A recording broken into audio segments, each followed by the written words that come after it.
Hello everybody and welcome to the channel Retino. So my name is Tapur Omar and in today's video we are going to discuss common alloys used, right? So बहुत सारे alloys हमने already पढ़े हुए हैं. Alloy क्या होता है ये भी हमने पढ़ लिया है, उसके types हमने पढ़ लिए हैं, हमने उसकी preparation पढ़ ली है. लेकिन किस किस तरीके के alloys होते हैं, मतलब कौन कौन से alloy होते हैं, वो किस किस काम आते हैं, ये पढ़ना है. सो अलॉयज क्या होते हैं? Generally alloys are a homogeneous mixture. Alloy एक होमोजेनस मिक्सचर होता है दो या दो से ज्यादा सब्सटेंसेस का, या वी कैन से दो या दो से ज्यादा मेटल्स का, और वी कैन से दो और दो से ज्यादा मेटल और नॉन मेटल का, राइट? जो कि क्या करता है, एक मेटल की प्रॉपर्टी या मेटल की स्ट्रेंथ को इंक्रीज कर देता है, राइट? हमने पहले भी पढ़ा हुआ है कि ये जो अलॉयज होते हैं ये कई टाइप के होते हैं.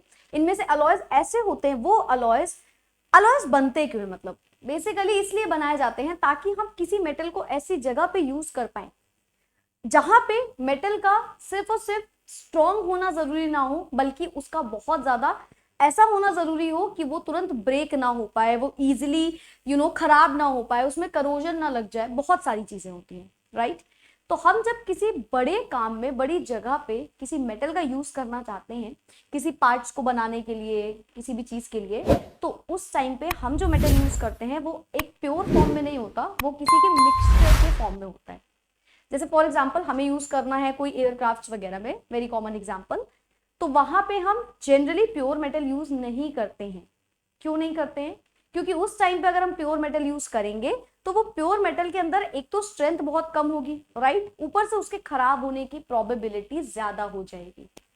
इसीलिए हम जो मेटल यूज करते हैं वो मेटल और मेटल का मिक्सचर होता है वहां पे, जिसपे एक से ज्यादा मेटल रहता है, जिससे क्या होता है, जिससे उसकी स्ट्रेंथ डबल हो जाती है, उसकी पावर्स डबल हो जाती हैं, उसके खराब होने की प्रोबेबिलिटी जस्ट हाफ हो जाती है, और यू कैन से खत्म हो जाती है. सो इसलिए हम अलॉयज को यूज करते हैं इन प्लेस ऑफ मेटल. सो अगर बात करते हैं किस किस टाइप के अलॉय होते हैं और उनका क्या कॉम्पोजिशन होता है और कैसे वो बने होते हैं, अब ये क्वेश्चन बोर्ड के पॉइंट ऑफ व्यू से भी इंपॉर्टेंट होता है, एज वेल एज आपके किसी अदर कॉम्पिटिशन एग्जामिनेशन के लिए भी इंपॉर्टेंट होता है. अगर हम बात करते हैं बोर्ड में, तो ये क्वेश्चन कई बार आया जाता है. मतलब आपको कोई भी एक अलॉय दे देंगे, आपसे बोलेंगे कि इसका आप किससे मिलके ये बना है, या फिर कोई दो चीजें दे देंगे और फिर पूछे कि इससे मिलके कौन सा अलॉय बनता है, या फिर उसका आपसे यूज पूछ लेंगे डायरेक्टली कि इसका क्या यूज होता है. तो इसको अच्छे से आपको याद भी करना है और समझना भी है. सो स्टार्ट करते हैं from the first alloy which is brass. Brass brass एक ऐसा अलॉय होता है जो दो चीजों से, दो मेटल से मिलके बना होता है. मेटल भी स्ट्रॉन्ग होता है, देखो, और दो मेटल मिल जाएंगे तो उसकी पावर जस्ट स्ट्रॉन्गेस्ट हो जाएगी, वी कैन से. तो यहाँ पे हम क्या करते हैं, इसको बहुत ज्यादा स्ट्रॉन्ग कर देते हैं. तो हम दो मेटल को मिला रहे हैं. कोई भी अलॉय जो होता है वो बड़ा ही स्ट्रॉन्ग बोला जाता है, क्योंकि वो दो या दो से ज्यादा मेटल से मिलके बना होता है ज्यादातर. अगर हम बात करें ब्रास की, तो ब्रास कॉपर और जिंक का अलॉय होता है, जिसमें अराउंड 80% कॉपर यूज किया जाता है और 20% जिंक. मैंने आपको प्रीवियस वीडियोस में बताया हुआ है कि कभी भी मिक्सचर जो है उसको हम हमेशा ये नहीं कहते कि वो एग्जैक्ट 50-50 का रेशियो है, या कोई सर्टेन ऐसा नहीं होता. उसके एलिमेंट्स या अलॉय के अकॉर्डिंग ही रेशियो रखा जाता है. जैसे हमको कौन से किसकी ज्यादा जरूरत है, जैसे यहाँ पे कॉपर 80% यूज हो रहा है, जिंक 20% यूज हो रहा है, राइट? क्योंकि दोनों की इतनी ही रिक्वायरमेंट है ब्रास को बनाने के लिए, तो इसीलिए कोई सर्टेन रेशियो हम 50-50 नहीं लेके चलते. So brass is an alloy of copper and zinc, where copper is 80% and zinc is used only 20%. अब अगर हम बात करें कि क्या ब्रास और कॉपर, अगर हम बोले कि ये हमारा ब्रास है, दिस इज ब्रास, और कॉपर था और जिंक था, इससे मिलके बना है. अब अगर हम इसकी प्रॉपर्टीज को कंपेयर करें कि क्या ब्रास कॉपर की तरह प्रॉपर्टी शो कर रहा है या फिर जिंक की तरह प्रॉपर्टी शो कर रहा है, तो नंबर 1 ये दोनों की प्रॉपर्टी थोड़ी थोड़ी शो करेगा. नंबर 2 हो सकता है दोनों में से किसी की भी कंप्लीट प्रॉपर्टी शो ना करे. मतलब ये है कि ये जो कॉपर है यह एक हार्ड मेटल होता है, ठीक है? मतलब आप कह सकते हो स्ट्रॉन्ग मेटल होता है. Zinc as well is also a strong metal. लेकिन ब्रास जो है वो हार्डर होता है और यू कैन से स्ट्रॉन्गर होता है as compare to both of them. इन दोनों को भी कंपेयर कर लोगे तो दोनों से ज्यादा स्ट्रॉन्ग हमारा ब्रास होता है, क्योंकि जो अलॉय है वो हमेशा पावर्स जो होती है, स्ट्रेंथ जो होती है, उसको बहुत ज्यादा डबल कर देता है. तो ये रीजन है, ठीक है? So brass is harder as well as stronger both from copper and zinc. Clear? So it is harder than pure copper and zinc. अगर हम बात करें इसका यूज क्या होता है, तो मैंने आपको पहले भी ये चीज बताई है, ब्रास वगैरह आपने देखा होगा, ब्रास ना कई सारी चीजें बनती हैं। अब एग्जैक्ट मुझे उसका वो नाम नहीं याद आता है हिंदी में क्या बोलते हैं, तो लाइक जैसे यूटेंसिल्स वगैरह में होता है ना, तो उसके ब्रास के कॉपर कलर का होता है वो यूटेंसिल, उसमें काम आता है। ठीक है, तो कई सारे यूटेंसिल्स बनते हैं, कार्टिजेस बनते हैं एक्सेट्रा। ठीक है, तो ये ब्रास का एक कॉमन यूज हो गया। Second is bronze. अब ब्रॉन्ज तो आपने कई बार सुना होगा ना, जैसे आप बोलते हो कि मेडल, मेडल में कैसे बोलते हैं कि गोल्ड सिल्वर ब्रॉन्ज, राइट? तो ब्रॉन्ज वही होता है। ब्रॉन्ज एक ऐसा हमारा अलॉय है, alloy means again it is a mixture of two or more या two or more metals or non metals. ये भी मेटल्स का मिक्सचर है, दो मेटल का मिक्सचर है। कौन कौन से मेटल होते हैं इसमें? तो इसमें होता है कॉपर एंड सेकेंड मेटल होता है इसमें टिन। कॉपर अगेन बहुत ज्यादा परसेंटेज यूज होता है, टिन की परसेंटेज देखोगे तो जस्ट आधे से भी कम हो जाती है। कॉपर अराउंड 90% यहाँ पे यूज करते हैं and when it comes to tin it is only use 10%। किसका अलॉय है ये अलॉय है कॉपर और टिन का। Bronze is an alloy of copper and tin. Copper 90% use होता है, टिन ओनली 10%। ठीक है, सो ब्रॉन्ज होता है कॉपर 90%, टिन 10%। ठीक, अब ब्रॉन्ज का क्या क्या बनता है तो आपको पता है, मेडल्स सबसे इजी चीज है, मेडल्स आप लिख सकते हो। देन ये स्टैचूज बनाने में काम आता है, स्टैचूज वगैरह में। ठीक है, then medals as I told you, ships, coins bronze के होते हैं। पिछले टाइम पे कॉइन्स भी ब्रॉन्ज के बना करते थे बहुत ज्यादा, अब तो थोड़ा सा कम हो गया है बट अभी भी बनता है। Then machines etcetera. ठीक है, तो ये ब्रॉन्ज हो गया हमारा। Bronze is an alloy of copper and tin, where copper is use 90% and tin is use only 10%। The next is soldier, that is common। अगर हम बात करें सोल्जर की, तो ये एक ऐसा मेटल होता है जो अगेन टिन जिसमें मिला होता है और साथ में मिला होता है लेड, और इन दोनों का रेशियो एग्जैक्ट 50-50% होता है। Clear? So solder is an alloy of tin and lead, where lead is used 50% and tin is also 50%। कहाँ ये काम आता है? कोई भी मेटल वगैरह की चीजों में जॉइंट लगाने के लिए काम आता है, for joining metals, soldiering wires, electronic components etcetera. ठीक है, तो एक तरीके से काम आता है किसी चीज को जोड़ने के, आप कह सकते हो मेटल्स को। नेक्स्ट इज ड्यूरेलिमिन, जो आपने कई बार सुना हुआ है। ड्यूरेलिमिन एक अलॉय होता है जिसको हम एल्यूमिनियम का अलॉय बोला करते हैं, आपको याद होगा। एल्यूमिनियम को पढ़ाते टाइम हमने आपको ये बात बताई भी थी। इनफैक्ट अलॉयज पढ़ाते टाइम भी मैंने आपको ये बात बताई थी कि ड्यूरेलिमिन एक अलॉय होता है, बड़ा ही इंपॉर्टेंट अलॉय होता है ये। किसका अलॉय होता है ये? एल्यूमिनियम का, क्योंकि मोस्टली इसमें एल्यूमिनियम यूज होता है, तो इसलिए इसको अलॉय ऑफ एल्यूमिनियम बोलते हैं। क्या क्या इसमें होता है? तो इसमें एल्यूमिनियम होता है, कॉपर होता है, मैंगनीज होता है, मैग्नीशियम होता है। चार मेटल्स, सोचिए चार मेटल्स, बहुत ज्यादा स्ट्रॉन्ग अलॉय है ये, राइट? एक से ज्यादा मेटल मिल जाता है स्ट्रॉन्ग हो जाता है ना? तो यहाँ पे तो चार चार मिले हुए हैं, चार, तो ये बहुत ज्यादा स्ट्रॉन्ग है। ठीक है, सो ये एक स्ट्रॉन्ग हमारा अलॉय है जिसमें एल्यूमिनियम 95.5% यूज होता है, यानी कि बहुत हायर रेशियो में अलॉय एल्यूमिनियम का यूज करते हैं।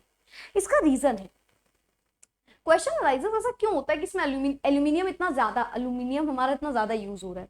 तो इसका आंसर ये होता है, देखिए aluminium is a light weight metal, right? एक बहुत ज्यादा लाइट मेटल है ये, है ना? तो लाइट मेटल होने की वजह से हम क्या बोलते हैं कि ये बहुत हल्का है, तो इसको हम एयरक्राफ्ट्स वगैरह में यूज कर सकते हैं। इसका मेन यूज ही होता है, यूज इन एयरक्राफ्ट, बॉडीज, ये सब बनाने के काम आता है वहां पे। ठीक है, अब क्योंकि ये लाइट वेट होता है तो हम एल्यूमिनियम क्यों पूरा नहीं यूज कर लेते? तो प्योर एल्यूमिनियम लाइट वेट होता है बट उतना ज्यादा स्ट्रॉन्ग नहीं होता कि हम इसको एयरक्राफ्ट्स में यूज करें। तो इसमें हम कई एक्स्ट्रा मेटल्स डाल देते हैं, जैसे कि कॉपर, जैसे कि मैंगनीज, जैसे कि मैग्नीशियम। अगर हम इन सबका छोटा छोटा, हाँ इन सबको हम ले बहुत कम रेशियो में रहे, अराउंड 5 से भी कम परसेंटेज में ये तीन मेटल मिला के ले रहे हैं हम, लेकिन ये तीनों मिलके एक बहुत ज्यादा स्ट्रॉन्ग मेटल बनाएंगे, एल्यूमिनियम को बहुत ज्यादा स्ट्रॉन्ग अलॉय बना देंगे। तो सिंपल एल्यूमिनियम वहां पे काम नहीं आता, क्योंकि एल्यूमिनियम लाइट वेट है इसलिए तो यूज कर ही रहे हैं उसको, एल्यूमिनियम लाइट वेट है इसलिए वो इंपॉर्टेंट है। लेकिन लाइट वेट के साथ साथ एक दूसरी कंडीशन होनी चाहिए, that means it should be strong. तो स्ट्रॉन्ग करने के लिए इसमें हम तीन एक्स्ट्रा चीज मिलाएंगे, कौन कौन सी? Copper, magnesium and manganese. Is it clear? 5% के अंदर ही, इनफैक्ट 4.5% के अराउंड ये तीन मेटल्स यूज करते हैं, बट इन तीनों से उसकी प्रॉपर्टी इनहैंस हो जाती है। सो ये बनता है aluminium, where aluminium is 95.5%, copper is 3%, manganese is 1 and magnesium is 0.5%। So overall अगर आप एल्यूमिनियम को हटा दो 4.5% के अराउंड हम लोग ले रहे हैं बाकी चीजें, बट स्टिल ये क्या कर रहा है? स्ट्रॉन्ग करने के हेल्प कर रहा है। इसका क्या यूज है? तो इसका यूज कई बार पूछा जाता है, डायरेक्टली एग्जाम में इसका यूज आ चुका है। इन बॉडीज ऑफ एयरक्राफ्ट सबसे मेन यूज इसका होता है कि ये एयरक्राफ्ट बॉडीज में यूज किया जाता है, एरोप्लेन्स वगैरह में, राइट। उसकी जो विंग्स होती हैं, कई सारी चीजों में, पार्ट्स में ड्यूरेलिन यूज होता है। Then in kitchen ware, automobile parts etcetera. अब पार्ट्स तो ये कई सारे, ये यू कैन से कार्स वगैरह के पार्ट्स में भी यूज होता है कई बार, ठीक है, तो उन सब में भी यूज होता है automobile parts. Next is babbitt metal. Now it is made up of tin, then it is made up of Sn which is used in 90%, Sb which is used in 7% and Cu which is used in only 3%. ये कहाँ use होता है? Anti friction lining में। Anti friction lining एक तरीके का metallic kind of चीज होती है जिसमें यू कैन से कि होल्स नहीं होते, लाइक टाइट करने के काम आता है वो, ठीक है। सो ये एंटी फ्रिक्शन लाइनिंग में यूज होता है। Next is German silver. German silver बना होता है कॉपर, जिंक एंड निकल, Ni, ठीक है। कॉपर अगेन 60%, जिंक इज 20%, निकल इज 20%। तो इसको हम बोलते हैं कि ये कॉपर का एक अलॉय है। जब आप अलॉय पढ़ते हो तो आप कॉपर के अलॉय में बोलते हो जर्मन सिल्वर, राइट, जिसमें ये इस परसेंटेज से यूज होता है। Copper is use around 60%। कहाँ काम आता है? तो ये सबसे ज्यादा काम आता है ऑर्नामेंट्स बनाने के, ज्वेलरीज बनाने में। जो अलग अलग टाइप के ऑर्नामेंट्स होते हैं उसमें कई बार ये यूज होता है। अब आपको भी पता है भाई, सिंपल सी बात है, सिल्वर और गोल्ड जहां जहां ऐड हो रहा है वर्ड में, उसमें कहीं ना कहीं तो ज्वेलरी से रिलेटेड बात हो रही है, राइट। तो ऐसा कुछ नहीं, इसको बहुत भारी भरकम चीज है। अगर आपको कभी भी सिल्वर, गोल्ड ऐसी चीजें मिलती हैं सुनने में, तो आपको थोड़ा तो अपने आप ही अंदाजा लगा लेना है कि यहाँ पे कुछ हो चाहे ना हो, लेकिन ज्वेलरीज का काम तो होगा। तो ये यूटेंसिल्स के काम आता है, ये किचन वगैरह की अगेन कोई बर्तन वगैरह होता है उसमें काम आता है, एंड देन ऑर्नामेंट्स में काम आता है। Clear? Next is gun metal. ये गन मेटल बड़ा ही इंपॉर्टेंट होता है, और इससे भी कई, देखो मैं लास्ट में आपको बता दूंगी कौन कौन से इंपॉर्टेंट चीजें जो आपको लर्न कर लेनी है बहुत अच्छे से। गन मेटल क्या होता है? गन मेटल अगेन एक अलॉय होता है जो कि बना होता है कॉपर और टिन से। Gun metal is an alloy of copper, इसको भी कॉपर का अलॉय बोलते हैं, which is made up of copper and tin. Copper again 90%, tin again 10%, ठीक है। अब गन मेटल एक ऐसा अलॉय है जिसको काम, जो कहाँ काम आता है? गियर्स बनाने में, है ना, जो गियर्स वगैरह होते हैं उसमें ही काम आता है। तो ये बड़ी ही एक इंपॉर्टेंट अलॉय होती है, you can say. And then again castings etcetera के काम आता है। Next is bell metal. नाम से समझ में आ रहा है, बेल यूज हो रही है। अब जो आप बजाते हो ना बेल, तो उसमें जो एक बहुत ही खनखनाहट टाइप की आवाज कहते हैं उसको, राइट, तो वो इसकी वजह से होती है। गन मेटल यूज होता है वहां पे। जनरल मेटल नहीं, मेटल की बनी होती है ऑब्वियसली, बट कौन सा मेटल? तो इसको आप बोलते हो bell metal, not gun metal, sorry, bell metal. Clear? तो यहाँ पे एक वाइब्रेशन, वाइब्रेटिंग वॉइस टाइप की आती है, वो इसकी वजह से आती है, इस मेटल की वजह से, ठीक है। ये मिलके बना होता है अगेन कॉपर एंड टिन से, where copper is use 78%, tin is use 22%।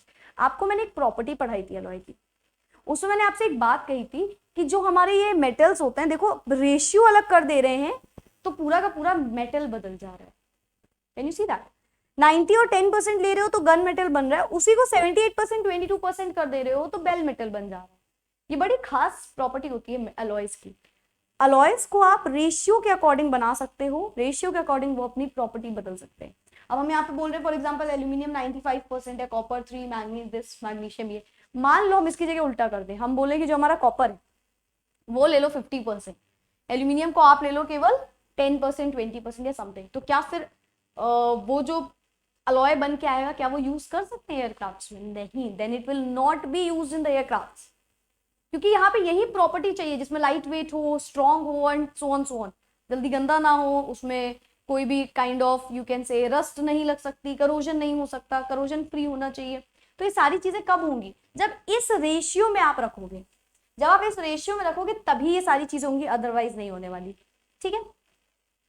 सो कहाँ थे हम? Bell metal. हाँ, तो ये कहाँ बनाने के काम आएगा? तो obviously as you all know, bell बनाने के काम आएगा, गॉन्ग्स बनाने के काम आएगा जो बेल में यूज होता है, right, etcetera.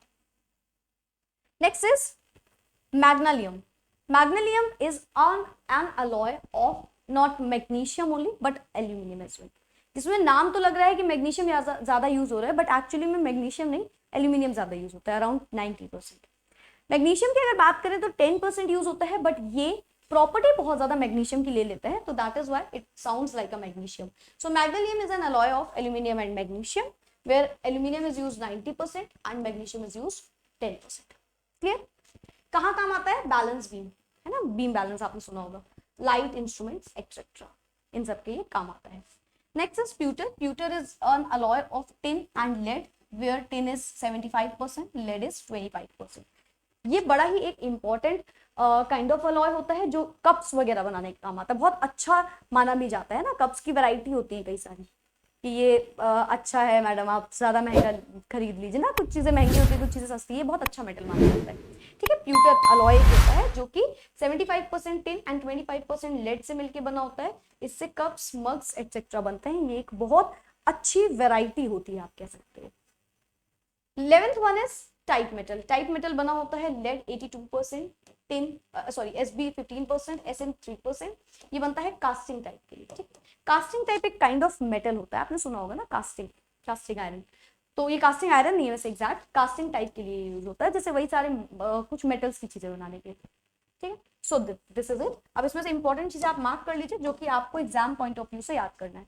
Number 1 is your, starting तो है ही है सारे, जैसे कि ये ब्रास कई बार पूछा जाता है, ब्रॉन्ज, ठीक है, ड्यूरेलिउमिन तो बहुत ज्यादा पूछा जाता है, then gun metal, bell metal is also important, but I guess कि आपको अच्छे से पता भी होगा, इसमें ज्यादा कुछ नहीं याद करना है। Next is German silver is okay, but soldier is also important. So basically ये आपको 1 2 3 4 5 एटलीस्ट ये 5 आपको बहुत बहुत बहुत अच्छे से लर्न करके जाने हैं, बिकॉज ये बहुत इंपॉर्टेंट होता है। इसमें सबसे इंपॉर्टेंट होता है ये ड्यूरेलिउमिन वाला, दिस वन, एक ये और एक ये ब्रास, और यू कैन से ब्रॉन्ज। एटलीस्ट ये 3 तो आपको रट ही लेना है। इसके तो यूजेस, इसका कॉम्पोजिशन, इसका सब कुछ आपको याद होना चाहिए। ये 3 तो बहुत ही इंपॉर्टेंट है, अदरवाइज ये 5 भी है, और बाकी के भी ऐसा नहीं है कि कुछ भी नहीं हो सकता, बट बाकी के यू कैन से कि आपको पता होना चाहिए नॉर्मल। ठीक है, so you can take the screenshot if you want, let me erase it all.